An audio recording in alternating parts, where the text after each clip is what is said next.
Hi guys! So for today's video, hindi pa nga tapos ang ating pagpasyal dito sa Dalton, Nueva Vizcaya. Kaya naman, dito naman tayo papasyal sa kabilang pwesto ng may-ari. Pumunta na nga kami dito dati at na-vlog ko na rin to. Etong Balete Pass nga at yung Sineri Cafe magkatabi lang din. Tumatanggap nga din pala sila dito ng mga birthday. Kaya kung may birthday dyan sa pamilya nyo, dito na kayo mag-celebrate. At akala nyo, yan lang yung pasabog nila. Siyempre, pag pumunta ka dito sa likod, makikita mo na naman yung mga view. Hindi lang to basta-basta view, sobrang gandang view talaga. Kaya huwag na nga kayo magtaka kung bakit ang saya ko dyan. Kasi pagpasok ko pa lang talaga sobrang saya ko na dahil nga nakita ko kagad na sobrang ganda pala dito. Naku, parang maganda rin pala matulog dito Ay, wag na kayo mang problema. Kung gusto nyo mag-overnight dito, meron din sila ditong overnight room. O mamaya, ipapakita ko sa iyo kung saan kayo pwede mag-overnight. O diba, napakapasabog talaga dito sa Balete Pass, Dalton, Santa Fe, Nueva Vizcaya. Aakit na nga pala tayo dito sa may stairway papuntang heaven. Uy, charot lang, hindi yan papuntang heaven. Para ka namang bowls, kung di mo pa alam yan. Takot na nga ako dyan kasi nga meron akong fear of heights. Pero i-go-go mo lang yan para lang may pakita sa inyo. Naku, mapapasabi ka na lang talaga na wag muna tayong umuwi.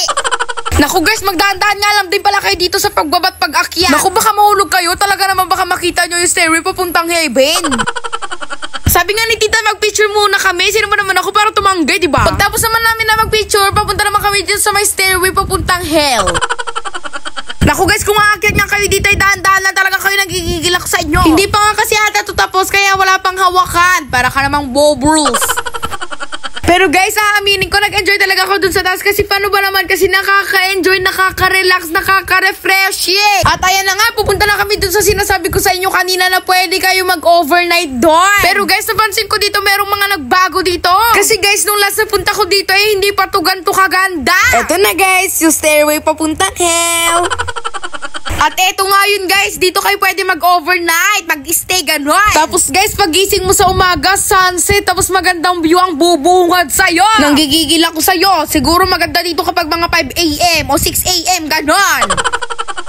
Meron pang ang pababa dito guys, pero ayoko nang pumunta dyan kasi mamay madulas ako at dumiretso ako dyan sa bangin. Dito naman tayo sa taas ng cabin guys. Ano, hindi nyo pa alam yung cabin? Yung cabin, yung pinuntahan natin kanina doon sa baba. Doon kayo pwede mag-stay. Wala pa rin pinagkaiba, napakaganda pa rin ang view. Doon yung pinuntahan natin kanina, kung di mo pa nakikita yan, pumunta ka dito para makita mo. Eto nga pala yung labas ng Balete Pass guys, magkatabi lang talaga sila ng Sineri Cafe. Doon lang yung Sineri Cafe Kaya kung nakita mo lang Balete Pass, malapit ka na rin dito sa may Sineri Cafe. At kung nakita mo lang Sineri Cafe, malapit ka na rin dito sa papuntang Nueva Ecija. Ito nga pala yung sinasabi nila guys na magbubukas daw ng July 1. Maganda rin daw ata dito guys. Meron daw ata mga palaruan dito at mga pakineme rules.